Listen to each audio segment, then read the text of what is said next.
குரு ஜோதிட ஆராய்ச்சியாளர் சங்கம் ஜோதிட தளபதி யூடியூப் சேனல் குரு ராமகிருஷ்ணா அறக்கட்டளை இணைந்து இந்த 113வது ஜோதிட கருத்தரங்கம். இந்த 113வது ஜோதிட கருத்தரங்கம் 3 நாள் நடக்குது. அந்த 3 நாளில் இன்றைக்கி மருதமலை குருஜியா அவர்கள் தலைமை தாங்கி நல்ல ஒரு சிறப்பாக நடத்தி கொடுத்தாரு. நம்ம சிறப்பழைப்பாளர் சனிவாழ்க குணசேகரன் ஐயா, சரவண சோமசுந்தரையா, பண்டிட் பாலசுப்ரமணியா, நட்சத்திர நாயகன் பாலமுருகன் ஐயா, கிருஷ்ணவேணி அம்மா, ஜெயஸ்ரீ அம்மா, ரேவதி அம்மா, சகோதரி மீனாட்சி பரமகுரு, சகோதரி ஆனந்தி, இவங்க மதுலிங்காராணி இவங்கெல்லாம் நல்லா சிறப்பாக பேசினாங்க. தொடர்ந்து காலையிலேருந்து இந்த ஜோதிட தளபதி யூடியூப் சேனலில் லைவில் போய்ட்டுருக்கு. இந்த சேனலை சப்ஸ்கிரைப் பண்ணாதவங்க சப்ஸ்கிரைப் பண்ணுங்கள். தொடர்ச்சியாக உங்களுக்கு தமிழ்நாட்டில் இருக்கக்கூடிய தலைச்சிறந்த ஜோதிட ஜாமான்கள்லாம் நிறைய விஷயங்களை இதில் கொடுப்பாங்க. நாளைக்கு இன்னும் தமிழ்நாட்டில் தலைச்சிறந்த ஜோதிட ஜாமான் வாஸ்து சாம்ராட் நம்ம நவமணி சண்முகல் ஐயா, இன்னும் நிறைய நண்பர்கள்லாம் பேசுவாங்க. தொடர்ச்சியாக இந்த 2 நாள் லைவில் போகும். நீங்கள் எல்லாருமே பாருங்கள், சேனலை சப்ஸ்கிரைப் பண்ணுங்கள், தொடர்ச்சியாக ஆதரவு கொடுங்கள், சப்போர்ட் பண்ணுங்கள். இப்போ பார்த்திங்கன்னா நம்ம விதி கெட்டவனுக்கு தான், நேரம் சரியில்லாதவனுக்கு தான் வாஸ்து பிரச்சனை வரும், அந்த தோஷம் இந்த தோஷம் அப்படின்னு சொல்லிட்டு நம்ம நிறையா ஜோதிடர்கிட்ட போய் நம்ம மக்கள் ஜாதகத்தை கொடுத்து கொடுத்து கொடுத்து கொடுத்து பார்க்குறாங்க. ஒரு நம்பிக்கையில் தான் ஜாதகத்தை கொடுத்து பார்க்குறாங்க. அந்த நம்பிக்கையை நடக்குமா அப்படின்னா 100% நடக்குங்க. அது எந்த ஜோசியர் சொன்னாலும் அந்த ஜோதிடர் சொல்லுவது சரியாக நடக்கும். அதுக்கு நாம் சரியான வழிமுறைகளை நம்ம பயன்படுத்தணும்.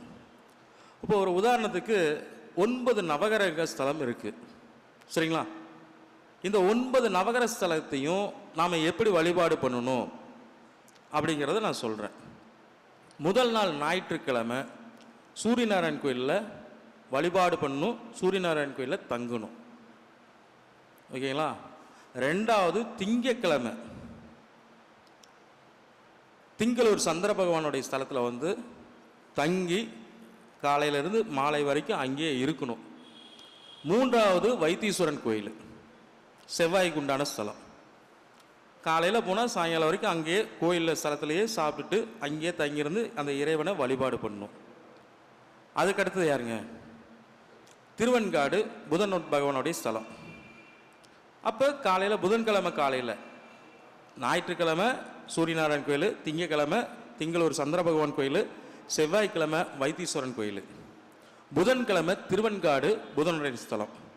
காலையிலிருந்து சாயங்காலம் வரைக்கும் தங்கியிருந்து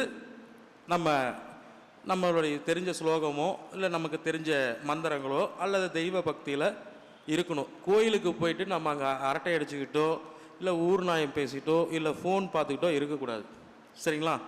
நம்ம என்ன காரியத்துக்கு போகிறோமோ அந்த காரியத்துக்கு நம்ம போகணும். வியாழக்கிழமை ஆலங்குடி குரு பகவானுடைய ஸ்தலத்துக்கு போகிறோம். அங்கே குரு பகவானை தரிசனம் பண்ணுறோம், கோயிலை உள்ள பிரகாரம் சுற்றி வரோம், கோபுர தரிசனம் பண்ணுறோம், அர்ச்சனை பண்ணுறோம், இதெல்லாம் பண்ணுறோம். வெள்ளிக்கிழமை கஞ்சனூர் சுக்கிர பகவானுடைய ஸ்தலத்துக்கு வரோம். சனிக்கிழமை திருநள்ளாறு போகிறோம். வாரத்துக்கு 7 நாள், வாரத்துக்கு 7 நாள் 7 கிரகத்துக்கு போகிறோம், சரிங்களா? அடுத்தது மறுபடியும் என்ன பண்ணுறோம்?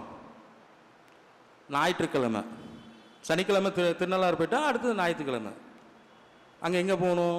திருநாகேஸ்வரம் ராகு பகவானுடைய ஸ்தலத்துக்கு வரணும், சரிங்களா?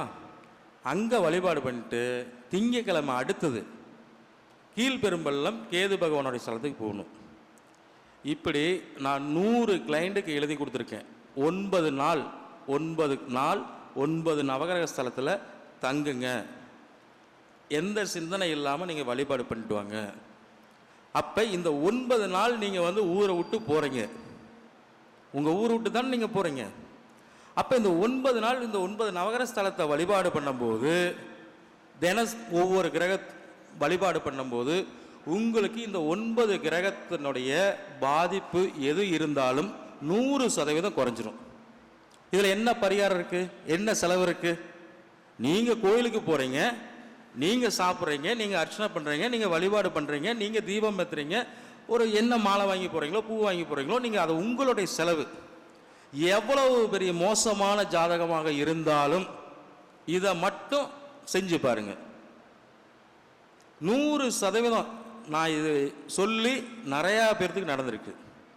அப்போ இந்த 9 நாள் குடும்பத்தை விட்டு ஊரை விட்டு ஒவ்வொரு கோயிலாக நீங்கள் போய் தங்கும்போது உங்களுக்கு ஜாதகத்தில் எவ்வளோ மோசமான பிரச்சனைகள் இருந்தாலும் இது தீர்ந்துடும். இது என்னுடைய வாடிக்கையாளர்களுக்கு இதை நான் சொல்லி அதை அவங்க சரியாக செய்யணும்.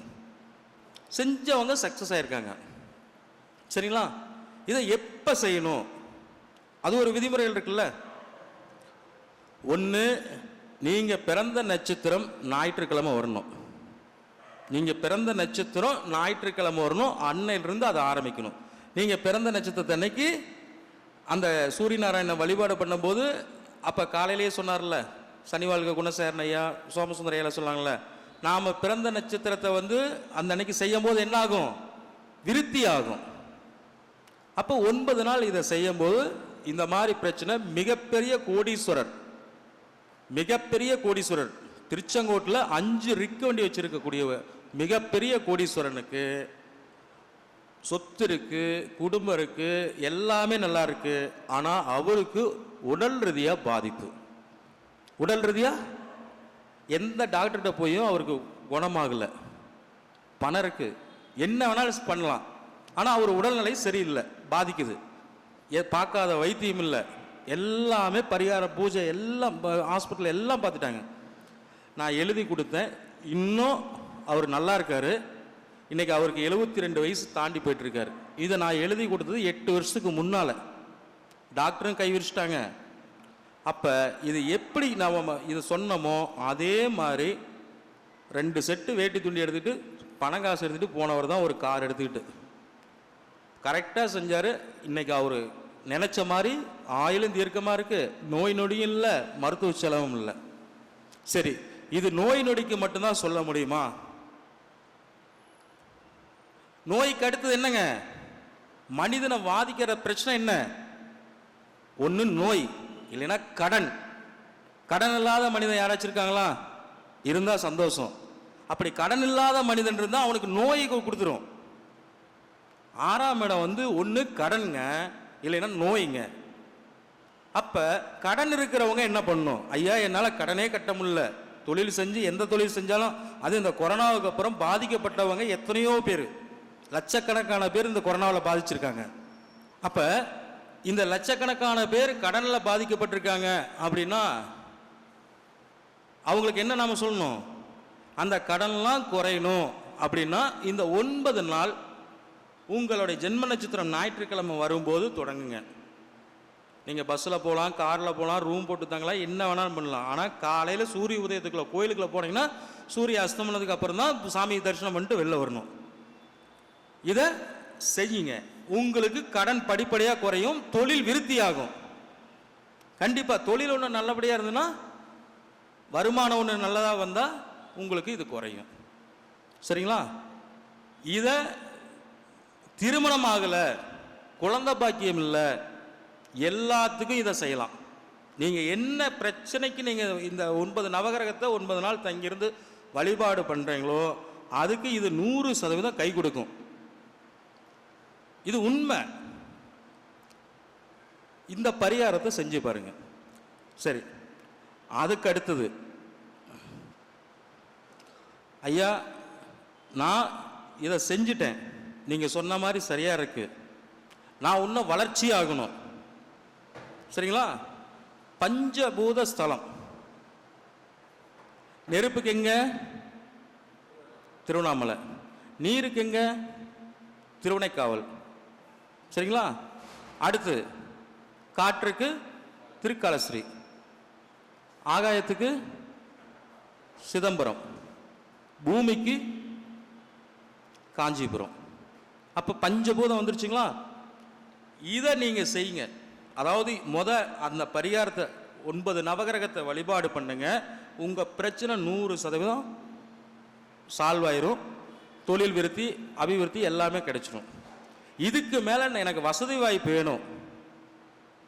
சம்பாரிச்சது நிலைச்சு நிற்கணும், எனக்கு எல்லாமே நல்லா இருக்கணும் அப்படின்னா இதை செஞ்சு சக்ஸஸ் ஆயிடுச்சுன்னா அடுத்த வரக்கூடிய நீங்கள் பிறந்த மாதம் இருக்குது பார்த்தீங்களா, அந்த மாதம் எப்போ வருது, நீங்கள் பிறந்த மாதத்தில் ஞாயிற்றுக்கிழமை அன்னைக்கு திருவண்ணாமலை போங்க, திங்கக்கிழமை அன்னைக்கு திருவனைக்காவல் போங்க, ஓகேங்களா, செவ்வாய்க்கிழமை அன்னைக்கு காஞ்சிபுரம் போங்க, புதன்கிழமை அன்னைக்கு திருக்காலஸ்ரீ போங்க, சரிங்களா, வியாழக்கிழமை அன்னைக்கு சிதம்பரம் போங்க. ஞாயிறு, திங்கள், செவ்வாய், புதன், வியாழன் 5 நாள் 5 ஸ்தலத்தில் தங்குங்க. 5 நாள் அந்த கோயிலுக்குள்ள காலையில் நேரமாக கோயிலுக்குள்ள போனால் சாயங்காலம் வரைக்கும் இருங்க. அதுக்குண்டான சாப்பாடு இப்போ கோயிலே தேவஸ்தானத்துலேயே சாப்பாடு போடுறாங்க, அதுக்கு தகுந்த மாதிரி நீங்கள் அரேஞ்ச் பண்ணிட்டு கோயிலில் போய் தங்குங்க. இப்படி நீங்கள் செய்யும்போது உங்கள் ஜாதகத்தில் முன்னேற்றத்தை கொடுக்கும். அப்போ நம்ம முன்னோர்கள் வந்து பார்த்திங்கன்னா நவகிரகத்துக்குன்னு 9 நவகிரகத்துக்கு ஸ்தலம் கட்டியிருக்காங்க. அங்கே அந்த 9 நவகிரகத்துடைய கதிர்வீச்சு இருக்குது. அதே மாதிரி பஞ்சபூதம் நம்ம முன்னோர்கள் அமைச்சிருக்காங்க, அங்கே பஞ்சபூதத்துடைய தன்மைகள் இருக்குது. அப்போ அதை செய்யுங்க, 9 நவகிரகத்தை வசியப்படுத்துங்க, உங்களுக்கு வர பிரச்சனை எல்லாமே ரிலீவ் ஆயிரும். அதுக்கப்புறம் பஞ்சபூதத்தை வழிபாடு பண்ணுங்க. இதை நீங்கள் வழிபாடு பண்ணும்போது உங்கள் ஜாதகத்தில் யோகத்தை கொடுக்கும், சரிங்களா. அப்போ நம்ம ஜாதகத்தை பலப்படுத்தணும் அப்படின்னா என்ன பண்ணணுங்கிறத நான் சொல்லிட்டேன். ஜோதிடம் என்பது உண்மை. அதே மாதிரி ஒரு ஜோதிடர்கிட்ட ஜாதகம் கொடுத்தா ஒரு 2 நாள் 3 நாள் அல்லது ஒரு 5 நாளாவது கால அவகாசம் கொடுக்கணும். ஜாதகத்தை கொடுத்துட்டு உடனே பலன் சொல்லணும்னா அப்போ அந்த டைம் நீங்கள் எவ்வளோ டைம் கொடுக்குறீங்களோ அந்த டைமுக்கு தகுந்த மாதிரி தான் அந்த ஜோசியர் உங்கள் ஜாதகத்துக்கு பலன் சொல்ல முடியும். அப்போ ஒரு 5 நாள் நீங்கள் அவர்கிட்ட ஜாதகத்தை கொடுத்து அப்பாயின்மெண்ட் வாங்கினீங்கன்னா அந்த ஜோசியர் அந்த ஜாதகத்தை கணிச்சு வச்சுட்டு இந்தக்கு எப்படி பலன் சொல்லணும், என்ன மாதிரி சொல்லணுங்கிறது எல்லாமே சொல்லலாம். இப்போ இந்த நம்ம 2 டைம் வீடியோ போட்டிருக்கோம். இதில் வந்து பார்த்திங்கன்னா திருமணத்தில் பிரச்சனை, திருமணத்தில் தடை, இந்த மாதிரி பிரச்சனைகள்லாம் நிறையா ஜாதகம் ஃபோன் பண்ணி கேட்குறாங்க. நிறையா பேர் ஜாதகம் பார்க்குறாங்க. அவங்களுக்கெல்லாம் மன திருப்தியாகவும் மன சந்தோஷமாகவும் இருக்குது. இப்போ ஒரு உதாரணத்துக்கு நான் சொல்லணும்னா, நம்ம லக்னத்துக்கு 9ஆம் அதிபதி, 9ஆம் இடங்கிறது பாக்கியம். பாக்கியம்னா என்னங்க, கௌரவம், அந்தஸ்து, பணம் 9ஆம் இடத்துல தான் இருக்குது. இப்போ பொதுவாக வந்து பார்த்திங்கன்னா காலச்சக்கரத்துக்கு மேசத்துக்கு 9ஆம் இடம் தனுசு, அங்கே குரு தான் தனகாரகன், சரிங்களா. அப்போ பெரிய நிதி 9ஆம் இடம், சிறிய நிதி 2ஆம் இடம், லட்சம் 2ஆம் இடம், கோடி 9ஆம் இடம். அப்போ நமக்கு எல்லா புகழும் கிடைக்கிறது இங்கே 9ஆம் இடத்துல தான் இருக்குது. அப்போ அவரவர்களுடைய ஜாதகத்தில் 9ஆம் அதிபதி எந்த நட்சத்திரத்தில் இருக்காருன்னு பார்க்கணும். ஐயா உங்களுக்கு 9ஆம் லக்னாதி 9 கூடியவர் என்ன நட்சத்திரத்தில் இருக்காரு? நீங்கள் என்ன லக்கணங்க? மேச லக்கணத்துக்கு 9 கூடியவர் குரு. உத்திராடம் மகரத்தில் இருக்காரா, மகரத்தில் இருக்காரா இல்லை தனுசுல இருக்காரா? ஐயா குரு வந்து எந்த நட்சத்திரத்தில் இருக்காரு? உங்க ஜாதகத்தில் மேச லக்னத்துக்கு 9 கூடிய குரு 10ஆம் இடத்துல உத்திராட நட்சத்திரத்தில் இருக்காரு, சரிங்களா. அப்ப நீங்க என்ன பண்ணணும்னா, நீங்க பிறந்த நட்சத்திரம் அன்னைக்கு, ஓகேங்களா, அல்லது உத்திராட நட்சத்திரம் வரக்கூடிய ஞாயிற்றுக்கிழமை அன்னைக்கு சூரியநாராயணன் கோயிலில் போய் தங்கியிருந்து 9 நவகிரகத்துக்கு உண்டான நவதானியங்கள் வாங்கி கொடுத்து, 9 நவகிரகத்துக்கு உண்டான பட்டு வாங்கி கொடுத்து, மலர் பூவெல்லாம் வாங்கி கொடுத்து, தேவஸ்தானத்திலே நீங்கள் பணம் கட்டிட்டீங்கன்னா 700 800 நீங்கள் பணத்தை கட்டிட்டீங்கன்னா அவங்களே அர்ச்சகரை வச்சு பண்ணி கொடுத்துருவாங்க, சரிங்களா. வெளியில் வந்து 9 சாமியாருங்களுக்கு சாப்பாடு வாங்கி கொடுத்துட்டு ஒரு நாள் தங்கிட்டு வந்துட்டிங்கன்னா அன்னையிலிருந்து உங்களுக்கு பணம் வர ஆரம்பிச்சிடும். லக்னத்துக்கு 9ஆம் அதிபதி எந்த நட்சத்திரத்தில் இருக்காரோ அந்த நட்சத்திரத்துக்கு உண்டான கிரகம். இப்போ சூரியன் வந்ததுனால ஞாயிற்றுக்கிழமையும் சொல்லிட்டேன். ஓகேங்களா? உங்க ஜாதகம் நீங்க என்ன லக்கணங்க? மகர லக்கணம். மகர லக்கணத்துக்கு 9 கூடியவர் புதன், கன்னி, ரோகிணியில் இருக்காரு. சரிங்களா? அப்ப ரோகிணினா சந்திரனுடைய நட்சத்திரம். திங்கக்கிழமை அன்னைக்கு திங்களூர்ல இருக்கக்கூடிய சந்திர பகவானை போய் ஒன்று நீங்க பிறந்த ஜென்ம நட்சத்திரமா இருக்கணும், அல்லது திங்கக்கிழமை ரோகிணி நட்சத்திரமா இருக்கணும். அந்த நட்சத்திரத்தை அன்னைக்கு காலையில இருந்து சாயங்காலம் வரைக்கும் தங்கி இருந்துட்டு அந்த திங்களூர் சந்திர பகவானுக்கு அர்ச்சனை பண்ணிட்டு, தாயாருக்கு அர்ச்சனை பண்ணிட்டு தங்கி இருந்துட்டு நீங்க வந்தீங்கன்னா அன்னையிலிருந்து உங்களுக்கு பண நிதி சேர ஆரம்பிக்கும். சரிங்களா? இதை நீங்க செஞ்சு பாருங்க. 9ஆம் இடம் தாங்க பாக்கியம், பணம், பெரிய முதலீடு. அப்போ 9ஆம் அதிபதி எந்த நட்சத்திரத்தில் இருக்காரு? அந்த நட்சத்திரத்துக்கு உண்டான கிரகத்தை வழிபாடு பண்ணாதானே உங்களுக்கு பணம் வந்து சேரும். சரிங்களா? நரேனையா, நீங்க என்ன லக்கணம்? கன்னி லக்கணமா? கன்னி லக்கணத்துக்கு 9ஆம் அதிபதி சுக்கிரன். அவரே 2 கூடையவராக வந்துறாரு, அவரே 9 கூடையவராக வந்துறாரு. ஓகேங்களா? அப்ப 9ஆம் அதிபதி எந்த நட்சத்திரத்தில் இருக்காரு? எந்த ராசியில் இருக்காரு? அதை கொஞ்சம் பாருங்க. சரிங்களா? அப்ப 9ஆம் அதிபதி சுக்கிரன். இப்ப நான் கன்னியா லக்கணம். எனக்கு 2, 9 கூடிய சுக்கிரன் உத்திரட்டாதி 4ஆம் பாதத்தில் இருக்கு. சரிங்களா? எனக்கு விவரம் தெரிஞ்சதிலிருந்து 7 சனி நடக்குதோ நடக்கலையோ, என்ன நடந்தாலும் சரி, வருஷத்துல 2 டைம் நான் திருநள்ளாறு போயிடுவேன். ஒன்று அஸ்த நட்சத்திரம் இருக்கும்போது திருநள்ளாறு போயிடுவேன், அப்படி இல்லைன்னா உத்திரட்டாதி நட்சத்திரம் வரும்போது திருநள்ளாறு போயிடுவேன். அதுல இந்த சனி பிரதோஷம், ஓகேங்களா, அது தேய்பிரையாக இருந்தாலும் சரி வளர்பிரையாக இருந்தாலும் சரி, சனி பிரதோஷம் உத்திரட்டாதி நட்சத்திரமோ அஸ்த நட்சத்திரமோ வரும்போது நான் போய் அதுக்கப்புறம் தான் என்னுடைய மாற்றமே ஏற்பட்டுச்சு பொருளாதாரத்தில். 3 மாதத்துக்கு ஒருக்கா 6 மாதத்துக்கு ஒருக்கா வருஷத்தில் 2 டைமாவது திருநள்ளாறு போயிடுவேங்க. நான் வெள்ளிக்கிழமை நைட்டு போய் ரூம் போட்டு தங்கிடுவேன், நைட்டு ஃபுல்லாக அங்கே இருப்பேன். சனிக்கிழமை அன்னைக்கு ஃபுல்லாக அங்கே இருந்துட்டு வேற எங்கேயும் போக மாட்டேன், வேற எங்கேயும் போகக்கூடாது. 9ஆம் அதிபதி எந்த நட்சத்திரத்தில் இருக்காரோ அந்த நட்சத்திரத்துக்கு என்ன கிரகமோ அந்த கிரகத்துடைய 9 நவகிரகத்தில் அந்த ஸ்தலத்தில் போய் நம்ம தங்கியிருந்து வழிபாடு பண்ணிட்டு வந்தா, சத்தியமா சொல்றேங்க, இது எனக்கே நடந்திருக்கு. இன்னைக்கு பணம் தான் வாழ்க்கை. ஓகேங்களா? அந்த பணம் வேணும் அப்படின்னா உங்க ஜாதகத்தில் இதை மட்டும் பண்ணுங்க. இதுக்கு எந்த ஒரு பரிகாரம் கிடையாது. அந்த ஸ்தலத்தில் போய் நீ தங்கியிருந்து வழிபாடு பண்ணிட்டு, உன்னால முடிஞ்ச ஒரு 1 ரூபாய்க்கு சூடம் பற்றி வை, உன்னால முடிஞ்ச ஒரு 100 ரூபாய்க்கு தேங்காய் பழம் வாங்கி கொடுத்துட்டு வா, அர்ச்சனை பண்ணிட்டு வா. சரிங்களா? இதை ஏன் நான் சொல்றேன்?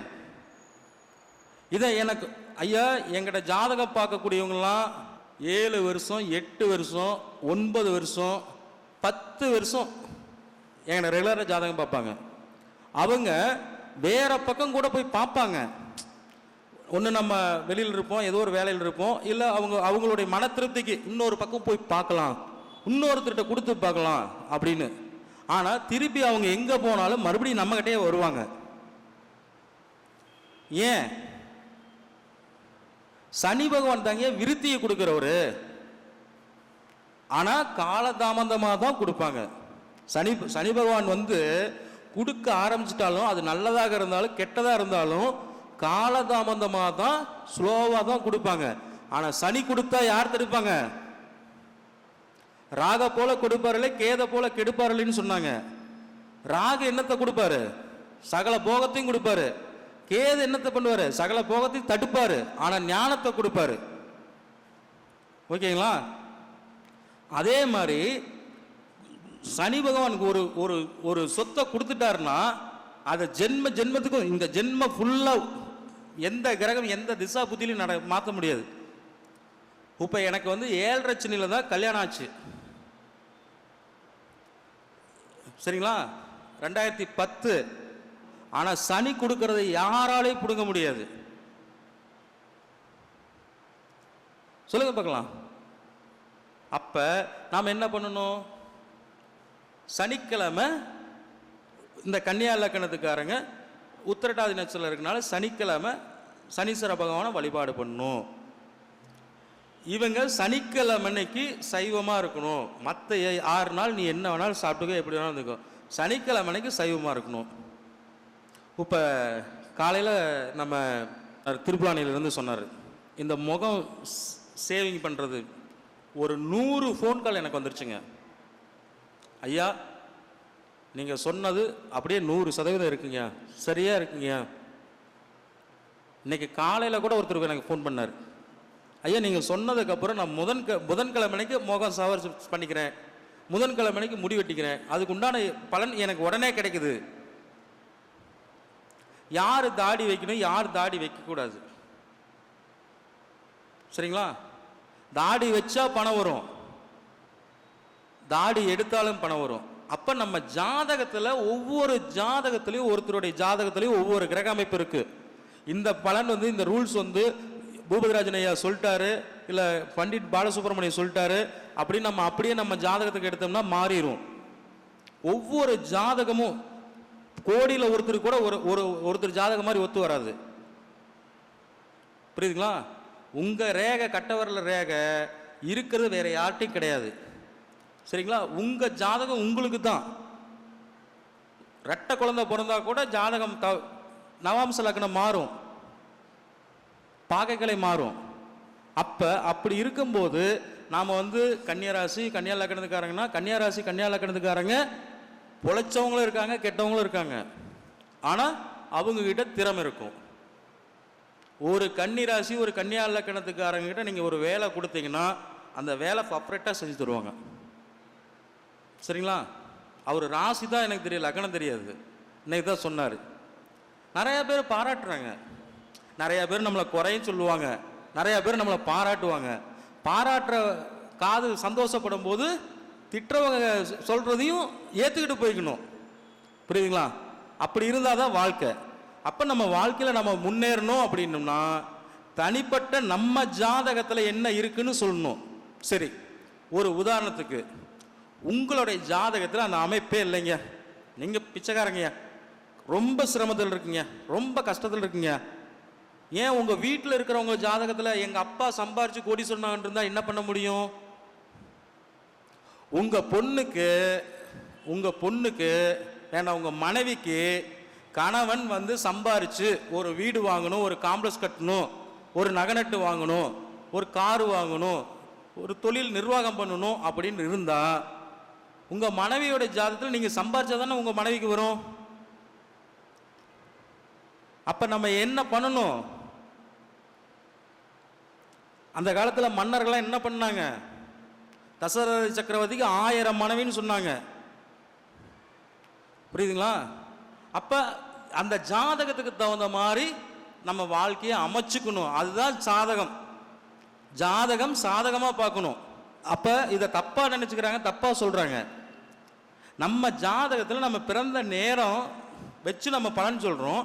இன்னைக்கு நம்ம காலத்தை தகுந்த மாதிரி எடுத்துக்கணும். இப்போ ஒரு உதாரணத்துக்கு நான் சொல்கிறேன் பாருங்க. அஸ்வினிலிருந்து அஸ்த நட்சத்திரம் என்ன, எத்தனாவது நட்சத்திரம்? 13வது நட்சத்திரமா? நான் பிறந்த நட்சத்திரம் 13, ஓகேங்களா? நான் தேய்பிற திருதியை திதியில் பிறந்தேன். திதியும் 13, ஃபர்ஸ்ட்ல இருந்து என்ன நட்சத்திரமும் 13, திதியும் 13. எனக்கு ஒரு வீடு ஒன்று அமைஞ்சது. ஹால் மட்டும் 13 அடி. 13 அடி யூஸ் பண்ணவே கூடாது. ஆனால் எனக்கு எல்லாமே அமையும் 13. அந்த 13 அடி ஹாலில் படுக்கும்போது மாந்திரிகம் தாந்திரிகம் இந்த யட்சினி பேய் காத்து கருப்புன்னெலாம் சொல்லுவாங்கள்ல, அதெல்லாம் நமக்கு சொல்லும், புரியுதுங்களா?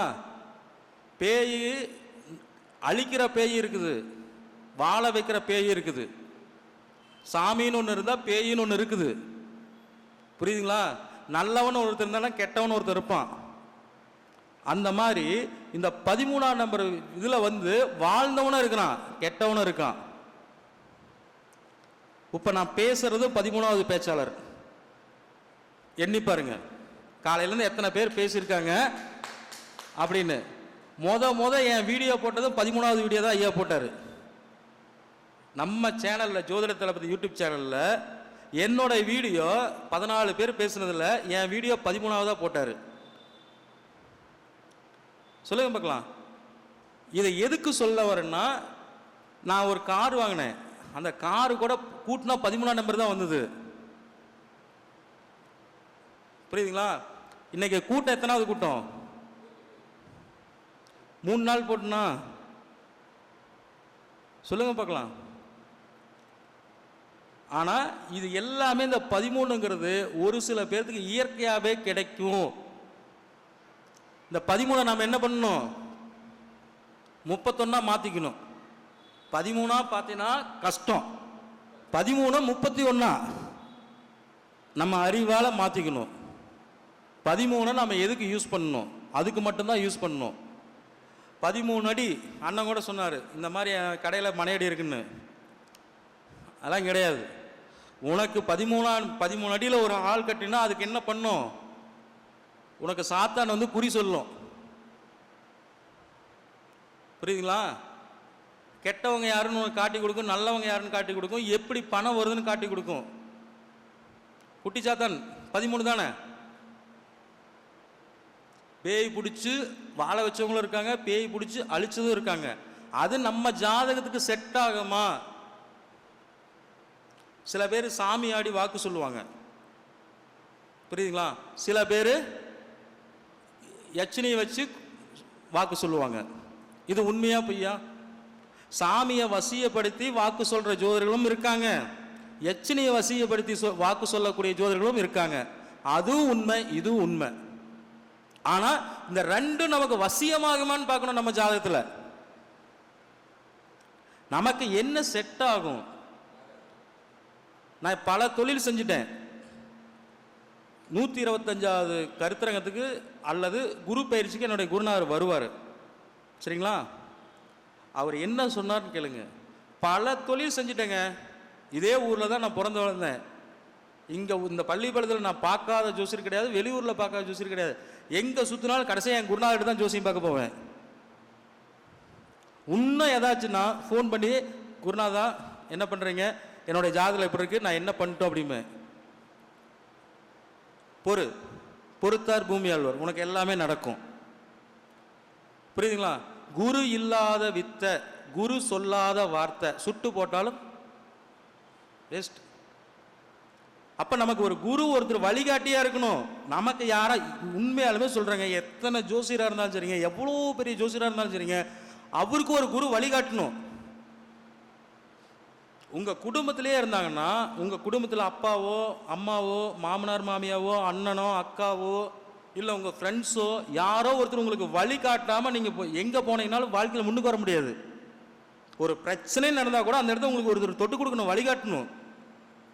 அவங்க வழிகாட்டினா மட்டும்தான் நீங்க வாழ்க்கையில முன்னுக்கு வர முடியும். அப்ப ஜோதிடங்கிறது யாரு? வழிகாட்டி. நீ இந்த திசையில இப்படி பண்ணு, இந்த புத்தியில நீ இப்படி பண்ணு, இந்த கால நேரம் வரைக்கும் நீ அமைதியாயிரு, இது வரைக்கும் நீ பொறுத்துரு. இதெல்லாம் சொல்லக்கூடியவங்க யாரு? இன்னைக்கு தமிழ்நாடு மட்டும் இல்லை, இந்தியா மட்டும் இல்லை, உலக நாடு ஃபுல்லா நம்ம தமிழர்கள், இந்துக்கள், அது முஸ்லீமா இருந்தாலும் சரி, கிறிஸ்டினா இருந்தாலும் சரி, தெய்வத்தை வழிபாடு பண்ணாதவங்க இன்னைக்கு அழைச்சிருக்காங்களா? ஒன்று சூரியனாவது நமஸ்காரம் பண்றாங்கல்ல, சந்திரனையாவது நமஸ்காரம் பண்றாங்களா பண்ணலையா? பஞ்சபூதத்தை வழிபாடு பண்றாங்களா பண்ணலையா? சாமியே இல்லைன்னு சொல்றவன் தாய் தந்தையை மதிக்கிறானா மதிக்கலையா? அப்ப கடவுள் எங்க இருக்கு? திருப்பதி போய் லைன்ல நின்று நம்ம சாமி பார்த்தாதான் திருப்பதி நமக்கு வருமா? நின்ன இடத்துல சாமி கும்பிட்டாலும் நமக்கு சாமி வரும், சரிங்களா? அப்ப நம்ம என்ன பண்ணணும்? நம்ம மனசை ஒரு நிலைப்படுத்தணும். அதுக்கு என்ன வேணும்? 9ஆம் இடம் பாக்கியம். அந்த பாக்கியம் 9 எந்த நட்சத்திரத்தில் இருக்காரு, அந்த நட்சத்திரநாதனை நம்ம வழிபாடு பண்ணணும். அப்படி நம்ம வழிபாடு பண்ணும்போது நமக்கு சகலமும் கிடைக்கும். கைத்தட்டலாமா? அதே மாதிரி நீங்க எந்த ஒரு இதா இருந்தாலும் சரி, 9ஆம் இடத்து அதிபதி பாக்கியாதிபதி உங்களுக்கு நல்லதே செய்வார். உங்க அப்பா தாயை சிறந்த கோயில் இல்லை, தந்தை சொல்விக்க மந்திரம் இல்லை, சரிங்களா? அப்பா வழிகாட்டாமல் நீங்கள் பையனாக இருந்தாலும் சரி பொண்ணாக இருந்தாலும் சரி உங்கள் அப்பா தான் குருநாதர்.